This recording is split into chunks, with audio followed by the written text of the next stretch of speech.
जय जगन्नाथ सांग माने देखंतु जदि आपण जिला स्वास्थ्य समिति रे चाकरी करने को चाहूँगी ताहले ओडिशा गवर्नमेंट तरफ आसी जाइछि बंपर भक्ति 2026 जो थे आपण निज जिले रे स्वास्थ्य समिति अंडर रे चाकरी करि परिबे। एक भल सैलरी जोटा कि 80,000 टंका आपणकर सैलरी रहिबो। हाँ सांग माने 80,000 टंका आपणकर सैलरी एथिरे रहिबो। एवं जदि आपण मिनिमम ग्रेजुएशन कंप्लीट करिसंती आपण कौनसी भी रिकॉग्नाइज्ड यूनिवर्सिटी रो +3 कंप्लीट करिसंती ताहाले एई वैकेंसी पई आपण अप्लाई करि परिबे।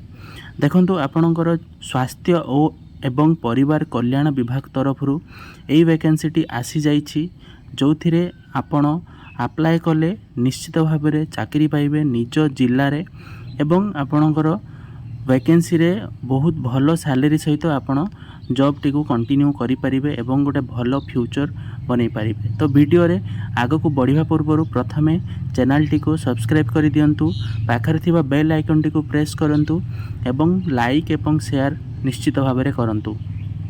चलतु मुझे आपन को डिटेल इनफॉरमेशन प्रोवाइड कर दूची अप्लाई केमिति करिवे, एलिजिबिलिटी कौन रही एवं केमिति आपण एथिरे जॉब पाई परिबे।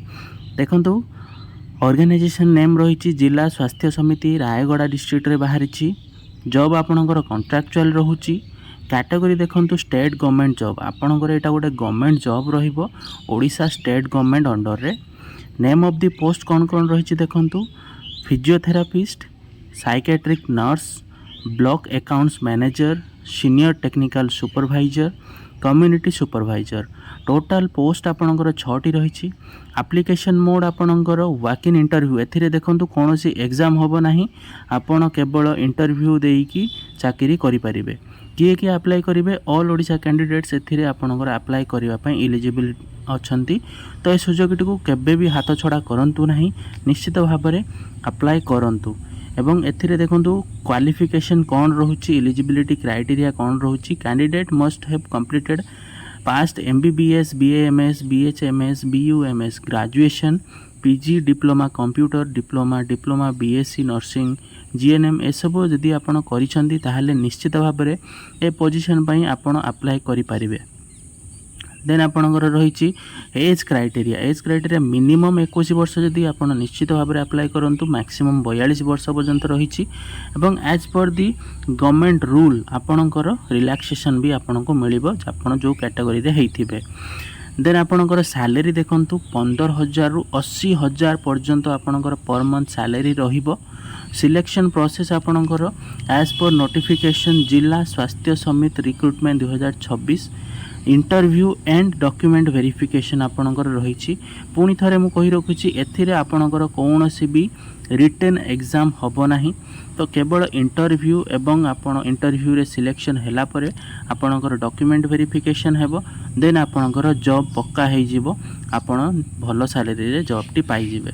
एप्लीकेशन फीस किछि भी नाही, जीरो एप्लीकेशन फीस, फ्री आपण कौनसी भी कैटेगरी रे होइथांतु ना कहीं कौनसी भी आपन को फीस दवा को पड़िबो नाही।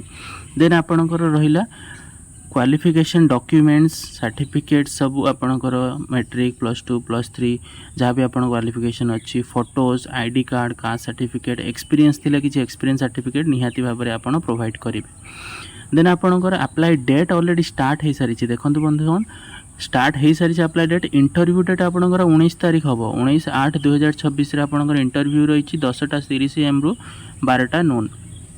आपणकर एड्रेस देखि दियंतु, मैं आपन डिटेल इनफॉरमेशन प्रोवाइड कर देबी डिस्क्रिप्शन रे, लिंक रे आपण क्लिक करी देखि परिबे।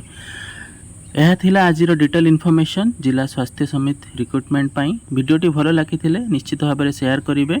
देखा हबो नेक्स्ट वीडियो रे। रहिली जय जगन्नाथ।